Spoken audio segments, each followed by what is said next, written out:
नमस्कार दोस्तों, आज हम आपको श्री कृष्ण जी के भगत सूरदास जी की भविष्यवाणी से रूबरू करवाने जा रहे हैं। कृपया इस वीडियो को ध्यानपूर्वक देखें। संत सूरदास जी का जन्म मथुरा के रुनकता नाम के गांव में सन 1540 में हुआ।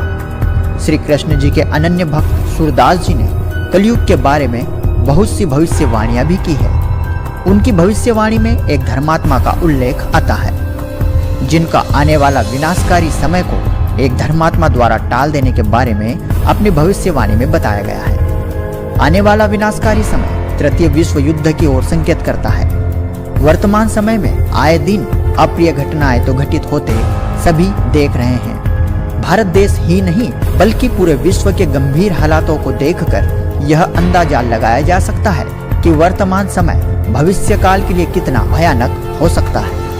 लेकिन अगर हम सूरदास जी की भविष्यवाणियों की बात करें तो हमें देखना है, क्या उनकी भविष्यवाणियों का संकेत इन्हीं घटनाओं की तरफ था, या फिर प्रकृति में कोई और उथल पुथल या कोई और अनहोनी घटना होने वाली है। अगर हाँ, तो क्या है वह प्राकृतिक उपद्रव जिसकी सच्चाई जानना हर मनुष्य के लिए बेहद जरूरी है। सूरदास जी की भविष्यवाणी वर्तमान के हालातों से ज्यों का त्यों मेल खाती है।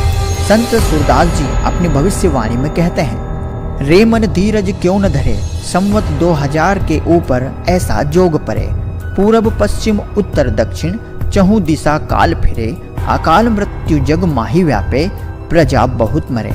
सूरदास जी कह रहे हैं कि हे मन, तू धैर्य क्यों नहीं रख रहा। संवत 2000 में ऐसा भयंकर समय आएगा जिसमें चारों दिशाओं में काल का तांडव होगा। हर जगह अकाल मृत्यु यानी लोग बेमौत मारे जाएंगे। आगे सूरदास जी बताते हैं कि इस भयंकर समय के चलते समस्त जन समूह में अर्थात प्रजा के विशालकाय झुंड में पृथ्वी पर युद्ध जैसी तबाही होगी, जनहानि होगी, अर्थात काफी बड़ी संख्या में लोग मारे जाएंगे। आगे की वाणी में सूरदास जी कहते हैं कि एक धर्मात्मा इस विनाशकारी समय को वश में करेगा।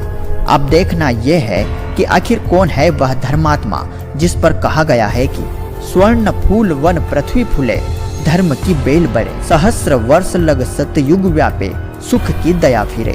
उस महात्मा के कारण पूरी पृथ्वी फिर से हरी भरी होगी, धर्म का प्रसार होगा, हर तरफ शांति, भाईचारे और सदाचार, सतभक्ति का माहौल होगा। सूरदास जी कहते हैं ऐसा हजारों वर्ष तक रहेगा। सब जगह उस धर्मात्मा की अपार शक्ति से सुख की दया फिरेगी। आगे कहते हैं, काल जाल से वही बचे जो गुरु ध्यान धरे, सूरदास यह हरि की लीला टारे नहीं टरे। सूरदास जी ने स्पष्ट कहा है कि काल के भयंकर जाल से वही बचेगा जो गुरु का ध्यान धरेगा। ये परमात्मा की लीला है जो टारे नहीं टरे। मैं पक्के विश्वास से कह रहा हूँ, ऐसा होगा ही होगा।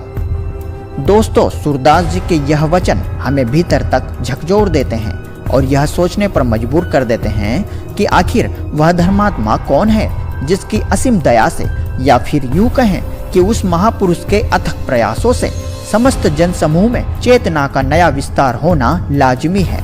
रे मन धीरज क्यों न धरे, संवत 2000 के ऊपर ऐसा जोग परे, पूरब पश्चिम उत्तर दक्षिण चहु दिशा काल फिरे, अकाल मृत्यु जग माही व्यापे, प्रजा बहुत मरे। दोस्तों, इस भविष्यवाणी के बारे में अपनी महत्व